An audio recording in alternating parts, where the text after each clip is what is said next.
The challenge is that burnout at work is the new normal. In a survey of over 1,000 professionals by Deloitte, 77% say that they've experienced burnout at their current job. And 91% say that unmanageable stress or frustration was impacting the quality of their work. And 83% said that burnout was impacting their personal relationships. Of course, it makes sense, right? Because if I'm burning out on my job and I'm finding that my stress is making my life unmanageable, well, that is going to lead to impacts on my relationships. And so the question is really calm or chaos, because sure, you could say, well, I'm just going to disconnect from the corporate world, the machine. I'm just going to go live in the woods somewhere, but you're still going to have other stresses that you have to worry about as well.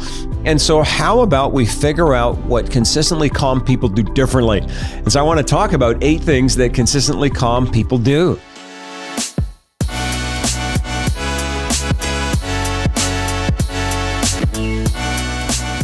Hi, everybody. It is Abe Brown here today. Thank you for tuning in for another episode in the Flourishing podcast. And we are so excited today to talk about 8 things that consistently calm people do differently. Now, everybody's calm from time to time, but there's a difference between being calm from time to time, sort of randomly, and being calm consistently. And I think that sometimes we can take the easy way out. Now, what do I mean by that? And I hope this comes across properly so that you can feel my heart. Sometimes we say, well, I'm not calm because I got so much stress in my life, right? And as if we have more stress today than somebody did, 1,000 years ago. I was thinking, I live in a place called Calgary, Alberta, and today is October the 18th. And when I went for my run this morning, it was like 0 degrees and it's only October. And so imagine living in here in February, 1,000 years ago. I mean, you would have some stress. Let me promise you, I can tell you in February, it's like minus 30 here, degrees Celsius. And you don't think, that's stressful? Like, where am I going to get food? Where am I going to get firewood? How am I going to stay alive? Because it's like so cold. So I think sometimes we kind of tell ourselves this story, like, oh man, it's 2024. Don't you get it, bro? Like, I'm so stressed. I got this cell phone. I got this, I got that. And all this stuff is like bugging me out. It's all stressing me out. Okay, sure. I'm not saying you don't have a lot of stress. What I'm saying is maybe the challenge is not so much the amount of stress that you're facing, but maybe it's how you're managing it. And that's on you. Like, the amount of stress may not be on you because you are where you are and you face what you face. But developing a new toolkit for resilience is critically important. And I don't even want to use the word resilience here today because I think it's been overused a bit. It just kind of gets thrown around. So let's go a bit further than resilience and let's just talk about calm. You see, because if I can be consistently calm, all of a sudden, everything in my life begins to change. And you and I both know it's kind of cool to be calm, but it's very uncool to not be calm. And so here's the challenge. The challenge is that burnout at work is the new normal. In a survey of over 1,000 professionals by Deloitte, 77% say that they've experienced burnout at their current job. And 91% say that unmanageable stress or frustration was impacting the quality of their work. And 83% said that burnout was impacting their personal relationships. Of course, it makes sense, right? Because if I'm burning out on my job and I'm finding that my stress is making my life unmanageable, well, that is going to lead to impacts on my relationships. And so the question is really calm or chaos, because sure, you could say, well, I'm just going to disconnect from the corporate world, the machine. I'm just going to go live in the woods somewhere, but you're still going to have other stresses that you have to worry about as well. And so how about we figure out what consistently calm people do differently? And so I want to talk about 8 things that consistently calm people do, because I know some of you watching this video, you have physical problems because of levels of stress. It's showing up in your body, because the body keeps the score. And you may not be able to change the situation, but maybe what you can do is learn some techniques that consistently calm people have learned that will help you. The first thing that consistently calm people do, number 1, is they unload. They unload. Now, this means that they vent. Now, venting is verbally expressing thoughts and feelings in a relatively healthy way. Now, for venting to actually be a thing, in the research, you need a talker and a listener. So you just like going out and shouting at the woods actually is not you venting. It's just you shouting at the woods. And there's nothing wrong with that. Go ahead and shout. But venting is when there's a listener. There's actually one study that showed that simply you verbalizing an emotion, like shouting at the woods, may make your emotional state even worse. And what makes the difference is when you have a listener present, when somebody is listening to you. Now, I'm not talking about a gossip session. I'm not talking about when you get together with your girlfriends or your boys and you just want to sit around and trash talk somebody. By the way, that's not venting either. Venting is when you have a person or a very small group of people in your life that you can go and be completely real with, where you can talk about what you're feeling, where you can talk about what you're sensing.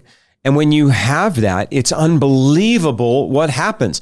When a listener is present, what ends up happening is a person feels heard, and the venting phenomenon comes into play, because as I feel heard, my level of stress begins to go down.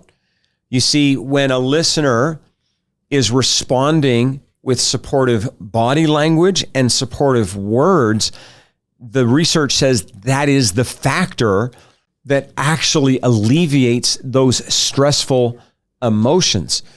And so I wonder, in your life, do you have somebody that you can vent to? And again, I'm not saying have a gossip session. That is not going to help you. A gossip session is going to make you worse. You know, you just sitting around trash talking people, judging people, canceling people, criticizing people. That makes you a worse human. But it also increases your level of stress and frustration. But when you actually have a person in your life or two that's safe enough that you can properly vent, where you feel like you've been heard, you feel like you've been listened to, your stressful emotions will go down. Tell you what, so important to vent. That's the first thing consistently calm people do. The second thing that they do is they reload. They reload. So they start by unloading. Okay, I'm going to vent. But then the second thing consistently calm people do is they reload. Now, Buddha said, you yourself, as much as anybody in the entire universe, deserve your love and affection. You yourself, as much as anybody else in the entire universe, deserve your love and affection. Now, I want you to think about that. How could you show yourself love and affection? You're like, well, I need the all-inclusive trip to Mexico. Okay, I guess that's one way. But how about you just show up daily for yourself in this little thing called health-related self-care? No, not just self-care. Well, I had a glass of wine, call it self-care. No. I mean actually health-related self-care. Because even though we all kind of give lip service to the idea of self-care, the reality is that there's a study that shows that of Americans aged 25 and older, just 6.6%, so like 7%, engage in health-related self-care each day. In a national survey, though, Americans cite the benefits of self-care. They talk about how self-care gives me more confidence. It gives me more productivity. It gives me more happiness. People know that it reduces heart disease. It reduces strokes. It reduces cancer. And yet, even though we know this stuff, we're not doing this stuff. So can I respectfully suggest that this is your year, not only to unload, but to reload, to make sure that you're taking time to reload? Because I know for me, I'm a very calm person. I'll tell you what, my resting heart rate, I mean, you'd think I'm almost dead. My heart just beats so slow. I got my little Fitbit on here and it's just tracking it. I just kind of keep it chill. Even though I work out quite a bit, I get my heart rate up, I do all those things, but just my average beats per minute, very, very good. It's like athlete level status in terms of my heart rate, especially for my age and all of those things. But why am I saying that? Because I've just learned every day, like I got to reload. I got to reload.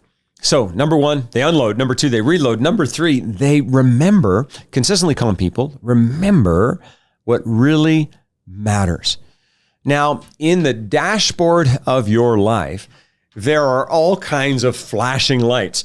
This is important. This is important. Literally social media is wired. Your phone, here, let me grab my phone. Literally all of these alerts, have you ever noticed why they come up and they come up red? And it's like, oh man, I got an emergency. I got a crisis. I got to respond to it. But how many of those things actually are? Like very few. And I think sometimes we just need a better filter. Like what's really important? You know what Steve Jobs said? I love this. He said, being the richest man in the cemetery doesn't matter to me. This is what he said. But he said, going to bed at night, saying we've done something wonderful, that's what matters to me. Who cares if you're the richest dude in the cemetery or if you're the person with the largest number of followers on TikTok or whatever, nothing wrong with any of those things. But what if at the end of the day, you did all of that stuff, but you didn't do anything that's wonderful, anything that's meaningful, or anything that's impactful? So consistently calm people, they unload, they reload, but then they remember what really matters in life. I think that if I don't remember what really matters, of course I'm not going to be calm because I'm constantly being pulled by what they call the tyranny of the urgent. The tyranny of the urgent is like this idea that everything is an emergency, everything is urgent, and it's just not. I hate to break it to you, but it's just not. It's crazy to me. I have the Weather Network app on my phone. And I'm telling you what, those guys, I think over there, they're crazy. Because every second or third day, there's a weather alert and big red, symbols on there. And it's just holy cow, I can't actually be having a weather crisis every day, can I? Holy cow, this is weird. I'm not saying that bad stuff doesn't happen, but every second day, I just live in Calgary. It's not that bad, is it? But according to the Weather Network, it is, right? One day it's the air quality and the next day it's man, it's going to get below zero. And it's well, hey, we live in Canada. hate to break it to you, but it's mainly an ice box here. I'm not sure if the Weather Network, if you guys know that, you know what I'm saying? This is actually called the North because we're cold people. We live in a cold place. And so that's not news to me that, it's October and it's going to be below zero. I was just in High Prairie, Alberta last night. It was snowing there. That's not a weather alert. That's October. That's called fall. I've been living on this place called Canada for a long time. Okay. So that's not a weather alert. That's just normal life. But they know that if they can couch it as an alert, then you're gonna what? Click the link. You're gonna hit the button. You're gonna do the thing. And it's the old adage in the news media: if it bleeds, it leads. And so, listen, you got to understand what really matters in life. Number 4, consistently calm people, they get their worth from healthy places. Now, what does that mean? Well, think about this for a moment. Just take a moment. Doesn't have to be a long moment. And self-assess, where have you been getting your self-worth from? Where have you been getting your sense of worth and value from lately? And let me just tell you that if it's from unhealthy places, then your self-worth is going to be up and down like a toilet seat. You're going to be like a roller coaster with your self-worth because one day they like you and the next day they don't. And one day they're liking your posts and the next time they don't. And one day they're commenting on your stuff and the next time they're not. And you here are up and down like an emotional, roller coaster because you're attaching your self-worth to the wrong places. Listen, when you know your worth, you move differently. When you know your worth, you talk differently. When you know your worth, you choose differently. When you know your worth, you behave differently. I know my worth. And so I want to represent myself well. That comes out in how I dress. That comes out in how I act. That comes out in how I talk. I don't just want to show up like a slob today. Why? Because I have worth and value. I'm representing somebody who is worth something. And so oftentimes we're stressed because we're getting our worth from all the wrong places. The 5th thing that consistently calm people do is they manage controllables and non-controllables well. Now, I am such a fan of this. If you've been listening to me for more than 5 seconds, You've probably heard me talk about this many times, but it needs to be, we need the reminder today. Why? Because a lot of us are losing our calm over all the things we can't control. And then what ends up happening is that ripple effect impacts the things that we can, because now we're stressed out over both and we're bringing that energy into both. So here's my basic strategy in life. Take a look at all the challenges I'm facing, all the problems. I got problems, you got problems, we got problems. Divide them into controllable versus non-controllable. Here's the things I can work on. Here's the things I can't. And then just put all my energy into over here, the things that I can. Francis Assisi, St. Francis, he said, God grant me the serenity to accept the things I cannot change, non-controllable. The courage to change the things I can, controllable. And the coach to know the difference. Okay, he said the wisdom. But we need to take that wisdom and we need to apply it. Why? Because my non-controllables over here, they need a coping plan. So I got to find a way to cope with them. Got to find a way to do some deep breathing, do some meditation, do some journaling, do the thing that's going to make sure I don't lose my marbles over all the stuff that I can't control. But my controllables, they need an action plan. And so I'm going to take action on the things that I can. In my life, in my relationships, in my business, in my career, just like you, there's so many things I can't control. But I'll tell you what consistently calm people do. They manage both the controllables and the non-controllables. The controllables need an action plan. The non-controllables need a coping plan. The sixth thing that consistently calm people do is they live day by day.